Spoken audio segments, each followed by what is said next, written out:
بسم اللہ الرحمن الرحیم الحمدللہ رب العالمین والصلاة والسلام علی سید الانبیاء والمرسلین اما بعد فصل لربک وانحر۔ ناظرین، جیسا کہ آپ کو معلوم ہے کہ عید الاضحیٰ قریب ہے اور عید الاضحیٰ سے پہلے مسلمان جانور خریدتے ہیں اور عید قربان میں اللہ کی رضا کے لیے جانور کو ذبح کرتے ہیں۔ اس کے لیے کچھ اہم مسائل ہیں جو کہ بعد میں لوگوں کو پتہ چلتا ہے، پھر پریشان ہوتے ہیں کہ وقت گزر گیا، ہمیں پہلے پتہ ہوتا تو ہم یہ گناہ نہ کرتے۔ سب سے پہلی بات تو یہ ہے کہ ہم یہ بیان کریں گے کہ قربانی واجب کس پر ہوتی ہے، اور دوسری چیز یہ بیان کریں گے کہ غنی کون ہوتا ہے، کون سا ایسا غنی ہے جس پر قربانی واجب ہے، اور تیسری بات یہ کریں گے جانور کے بارے میں کہ کون سا ایسا جانور ہے کہ جس کے اندر ایسا عیب ہوتا ہے اور وہ قربانی کے قابل نہیں رہتا۔ سب سے پہلی بات کہ قربانی کس پر واجب ہے، غنی کون ہے۔ ناظرین، جو شخص 200 درہم 52.5 تولے چاندی کی مقدار مالک ہو، یا اتنی قیمت کا مالک ہو، یا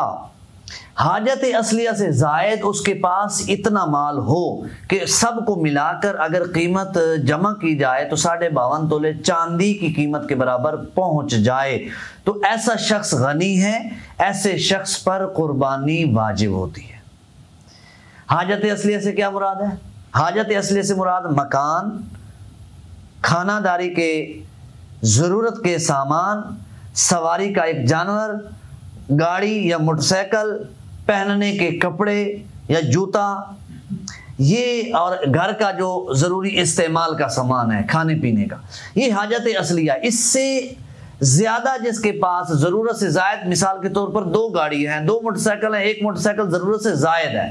اس طرح کوئی بھی چیز اگر اس کی حاجت اصلیہ سے زائد ہے تو اس کی قیمت کو اکاؤنٹ کیا جائے گا،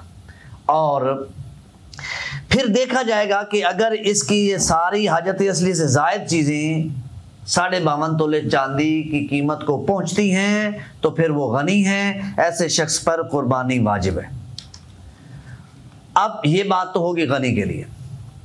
دوسرے ایک شخص ہے، اس پر زکوٰۃ نہیں ہے لیکن وہ اتنا غنی ہے کہ اس پر قربانی واجب ہے۔ ایسا بھی ہوتا ہے کہ زکوٰۃ تو ہوتی ہے مال تجارت پر یا سونے پر یا چاندی پر، یہ حاجت اصلیہ سے زائد جو چیزیں ہیں نا، یہ زکوٰۃ میں اکاؤنٹ نہیں ہوتی، لیکن یہ بندے کی غنا ثابت کرنے کے لیے حاجت اصلیہ سے زائد چیزیں اکاؤنٹ ہوتی ہیں تاکہ پتہ چل جائے کہ یہ آدمی غنی ہے۔ تو جو شخص غنی ہوتا ہے اس پر قربانی اور صدقہ فطر واجب ہوتا ہے، اور جو شخص غنی بھی ہو اور ساتھ ہی ساتھ 52.5 تولے چاندی یا سونا جو 7.5 تولے سونا ہے یا 52.5 تولے چاندی کی قیمت کے برابر اس کے پاس رقم موجود ہے، یا تجارت کا سامان اتنا ہے کہ وہ 52.5 تولے چاندی کو پہنچ جاتا ہے، تو وہ ایسا غنی ہے کہ اس پر زکوٰۃ بھی واجب ہے، وہ زکوٰۃ دیتا بھی ہے۔ اب آئیں جی ہم جانور کی طرف آتے ہیں۔ سب سے پہلے کہ جانور کون سا ہونا چاہیے اور کس نے خریدنا ہے۔ قربانی کے واجب ہونے کی کچھ شرائط ہیں، ایک مسلمان ہو، دوسرا مقیم ہو، مسافر پر قربانی واجب نہیں ہے، اور تیسری بات ہے کہ وہ غنی ہو، جس کی تعریف ہم نے پہلے بیان کر دی ہے۔ مرد ہونا یہ شرط نہیں ہے، یہ یاد رکھیں، عورت پر بھی قربانی واجب ہوتی ہے، جبکہ یہ اکثر لوگ اس مسئلہ سے غافل ہیں، خود تو قربانی کر لیتے ہیں لیکن عورت کا خیال نہیں کرتے کہ اس کی عورت بھی غنی ہے۔ آپ پر اگر قربانی واجب ہے تو آپ کی بیوی اگر غنی ہے تو اس پر بھی قربانی واجب ہے، بیٹی اگر غنی ہے تو اس پر بھی قربانی واجب ہے۔ تو جو غنی ہے، اگر 2 میاں بیوی ہیں، دونوں غنی ہیں تو دونوں پر الگ الگ قربانی واجب ہے۔ ہمارے یہاں اس کا خیال نہیں رکھا جاتا، بلکہ اتنا بھی کیا جاتا ہے، ہم نے دیکھا ہے کہ ایک گھر میں 3 بھائی اکٹھے رہتے ہیں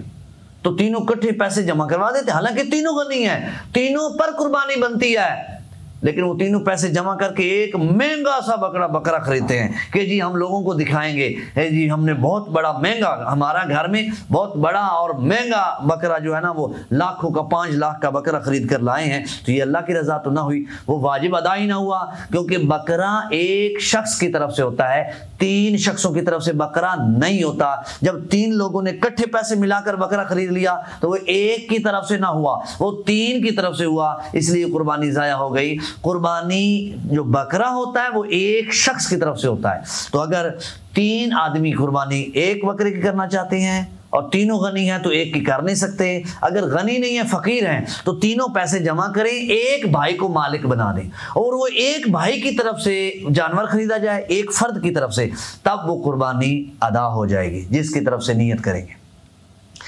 اب یہاں پر ایک مسئلہ اور ہے کہ اگر ایک شخص مسافر ہے، مجبوری بن جاتی ہے، جانور اس نے خریدا ہوا ہے اور وہ مثال کے طور پر لاہور سے کراچی چلا جاتا ہے، عید والے دن وہ کراچی میں ہوتا ہے اور وہ کہتا ہے میرا جانور ذبح کر دو، اس کا وہ بکرا ذبح کر دیا جاتا ہے تو وہ نفلی قربانی ہوگی،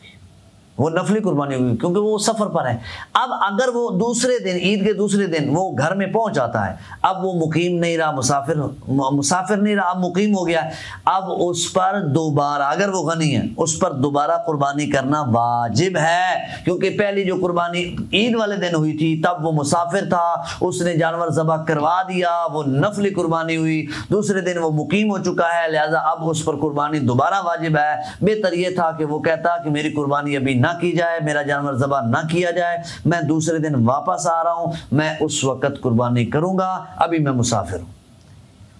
ایک مسئلہ تو یہ اہم تھا جو سمجھ آ گیا۔